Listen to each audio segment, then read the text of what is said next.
Hello everybody, my name is CyberGamerX, and welcome back to part 2 of Pneumaticraft Mod Showcase. Now today, we're going to be looking at the more advanced units within Pneumaticraft, such as the charging station, air cannon, and universal sensor. On top of that, the pneumatic helmet, security station, and programmer. Now, I'm not going to go into complete detail on every single item, and also, I'm not going to show any crafting recipes on this. But, I will have my brother's account in this to show you some very fun multiplayer features, which you will definitely like. Anyways, let's get started. Now, I've got tons of items in these chests, so these are the main ones you're going to want to see. Pneumatic helmet, GPS tools, these are going to become useful a bit later in this, but nonetheless, I'm going to need lots. And this is how I'm getting my air pressure. That's also going to be a bit fun. Now, there are upgrades for every machine within Pneumaticraft, which I didn't show off last episode.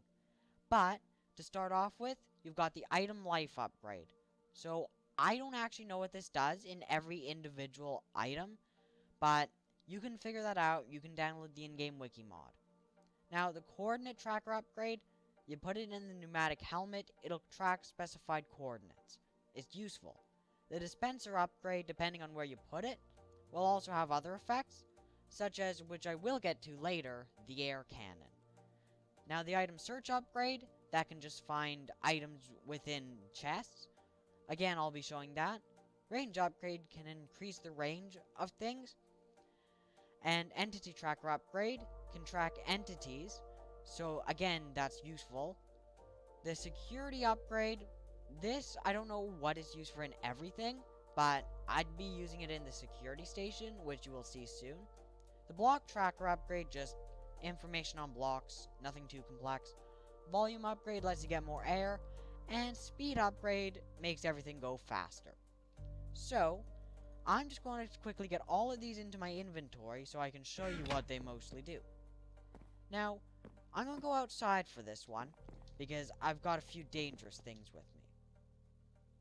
So the first one is the charging station. So you place it down, model's 100% messed up, but that should be fixed. Anyways, I'm just going to put the creative compressor next to it because I don't really care to get any more pressure. Set this thing to 5 bars because it's standard. And let's get started. So first of all, the pneumatic helmet.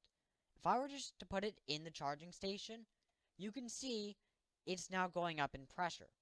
But on top of that, if I hit inventory, I can now add upgrades to it. And this is how it works. So, right now I can have a maximum of 10 bars. Does that increase? No. Okay, I think it works in here, but I'm not going to bother. Anyways, let's go through here and see which ones we want. So, item search upgrade? Yes. Let's see. Entity tracker upgrade? Definitely. Block tracker? And does this... Oh, yes, we're going to want the security upgrade. So, I've got those in. Head back. And this is taking forever. I can fix that. So, this can go up to 20 bars. So, that's a lot. It'll be good enough. Okay, so now, when I put it on, you can see a whole bunch of stuff just appeared. It's now going through all of the upgrades I've got installed, seeing what I have, and then it can boot it all up, and here we go. So, as you can see, it's now acquiring data on all the items. I look at one, it'll give information. See this chest? It says contents empty, but I'm going to put a GPS tool in it. Now it tells me that there's a GPS tool in it. So if you're a thief and you want to find valuables quickly, this is valuable for you. Because I look at the chest, I know exactly what's in everything. It's acquiring data, I now know what this is. Very useful. Now on top of that, let's see, what did I install? Oh yes, so item search upgrade. So does it work on... Nope. Okay. So I'm going to just summon in a mob, say a pig. Summon it in. And it's acquiring data. Almost there. Ah, here we are. Tells me the health, and it gives me information on it. Nice part is, this works for players as well, so great in combat situations. So that's the pneumatic helmet done. I'm going to remove it so I'm not lagging badly. But next up, air cannon. And this is fun. So I'm going to put a creative compressor there, get this thing to 5 bars, and it needs a GPS tool. So I got one of these. So, right here, shift right click, it now marked the block. And it shows you where it is. Now I'm just going to put it right here. And I could add arrows to this if I wanted to, and it would shoot arrows at that position. But that wouldn't be fun. So, if you recall me saying the dispenser upgrade would be used in this, I'm going to put it in. Because I can use TNT. Now, one thing I did forget is the lever, but put it here, launched, and down.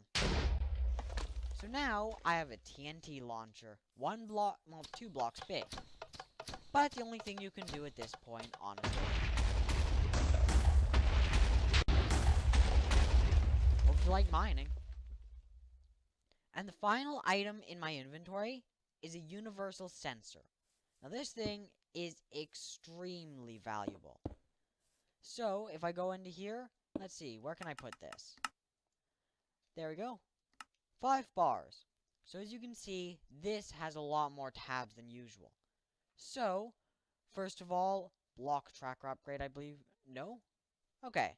Entity tracker, I know, is one that needs to be put in. Are you sure?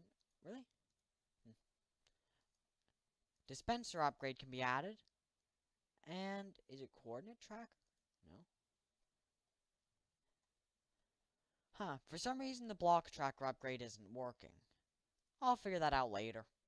Anyways, if I go into the entity tracker, so I can say find player, and then I can specify what they're doing. So if a player attacks, it gives me a redstone signal.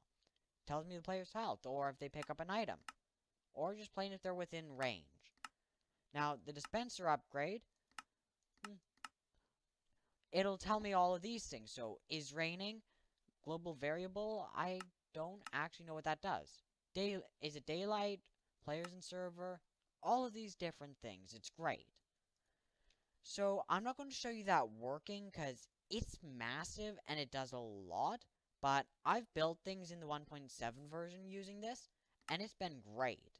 But as you can see, this is what it has. And I don't know why the block one isn't working, but... Oh! There we go. So you have to add GPS tool.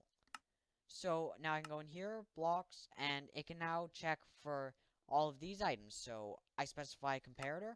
It's now getting me the output from there. So it's just giving me wireless redstone. That's powerful. Anyways, what I'm going to do now is just do a quick cut, get my brother's account in this world, so I can show you these things. Because this is fun. Okay, I've now got my brother's account in the world. Let's get started. So, first of all, I have a mess of an inventory. Don't need these things anymore. I'm just going to quickly get rid of these. I'll keep the upgrades.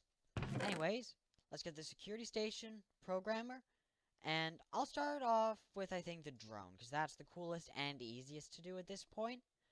But the security station is going to be the most practical. Anyways, all of these you can get in survival, and these are where you're going to need to program it.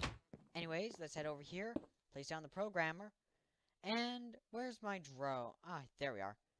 So the drone's in, and as you can see, these are all different colors and look very similar to these. That's because the yellow programming pieces refer to these ones, or the gray refers to this, and a lot more. So this is the advanced, but I think I'll stick to easy for now. You can select whatever you want when you do this. Now, to start off with, you want to start. Then, pick what you want to do or go somewhere. In my case, I'm just going to press a button. So, let's see, where is go to? So go to location. Put that here, and then area right next to it. So it doesn't have an area specified. So what I have to do, head over here. I've now specified that lever. Head back and right click on it. Now select GPS, add GPS. Now I could add tons of parameters to this, but I really don't need to. So that's all done. Now the next thing I want to do, right click block. Put that in and it should be done. So I could make it so it right clicks when sneaking, but I don't need to. Anyways, it should be imported, so let's give it a shot. And it's not. Okay, I think that was my error. Anyways, I just have to get rid of all of this stuff here. It's annoying me. And to get rid of it, use a pneumatic wrench. That'll just destroy it. So let's put the drone back in. Okay. Uh, you know what? I'll just be back when I figured out what's going on. Okay, I figured out what I did wrong. So you're going to want to pay attention to this as well. But you hover over here, it tells you information on it. So I'm just going to remove that. Now you can see error, no area specified. So add this, make sure you have your point selected.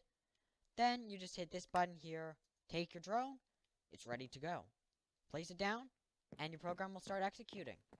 As you can see, that's what mine does, and it'll just keep doing that. I'm going to remove the drone. Now, that's all there is to that. But now, on to the next part, and this is for if you're on any form of SMP world. These are great. So this is a security station. So it looks like barely anything right now, but it is. So the way it works is you've got to build an entire security system, then someone can try to hack into it to break blocks in the area. So you got to keep this pretty secure. So you're going to want to start off network IO port. You can only have one of these for it to be correct. Then, where is my network nodes? Okay, for some reason I'm missing some of the pieces.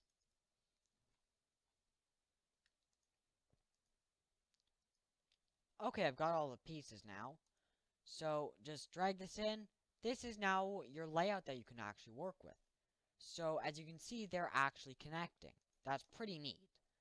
So what I'm going to do is quickly add a network registry. So that's the end point they've got to get to. And also, I'm going to complete that and add a diagnostic subroutine.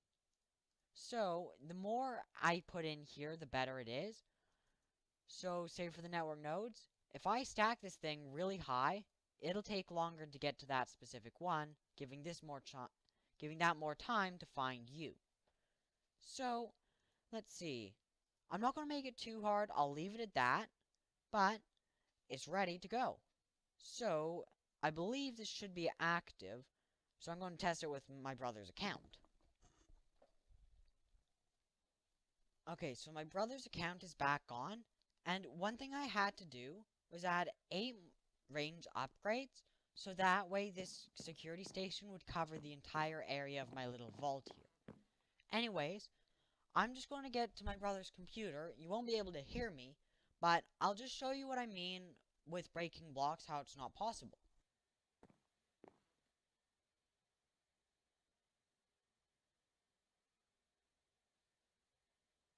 So as you saw from there, Zenith could not break any of those blocks.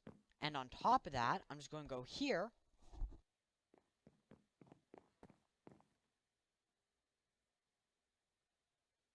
And he couldn't press any of the levers either.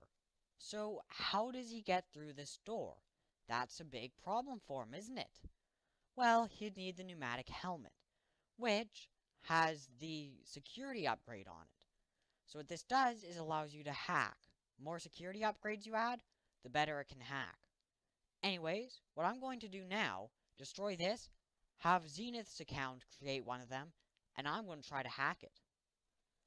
There, I've had my brother now, well, my brother's account at least, make one of the security stations, and I'm going to go into survival, just so this can be authentic and you know what I'm doing. And I can't type today. There, survival mode. So I'm just going to equip the helmet and wait for it to load. Then we can hack.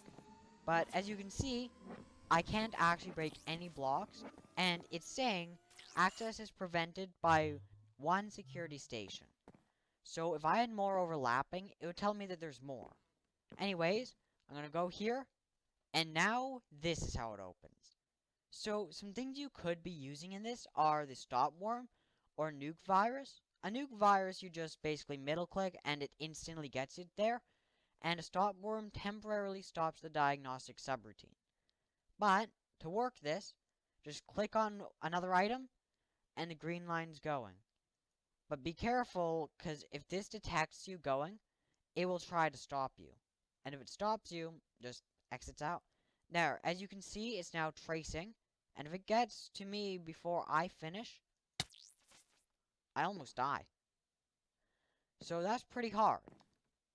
Now, I'm going to see if I can do this again. This time, however, where's those nuke viruses? So I'm going to use one of these to make my life easier. So, let's see. So middle click, and that's how you do it. Now, those are quite expensive, and it kicked my brother off, so there's a few multiplayer problems. But anyways, now I can actually modify these levers and guess this stupid password. Oh, and you can also do that with a pneumatic wrench. There we go. That's the password. So we're in, and we can now collect all our diamonds, which were so well protected by the security station. Anyways, I'm CyberGamerX, and this has been Pneumaticraft Part 2. Now, I don't think there will be a third part to this, unfortunately, but there's just not enough more to show off that actually works properly. Anyways, I'm CyberGamerX. Have a great day.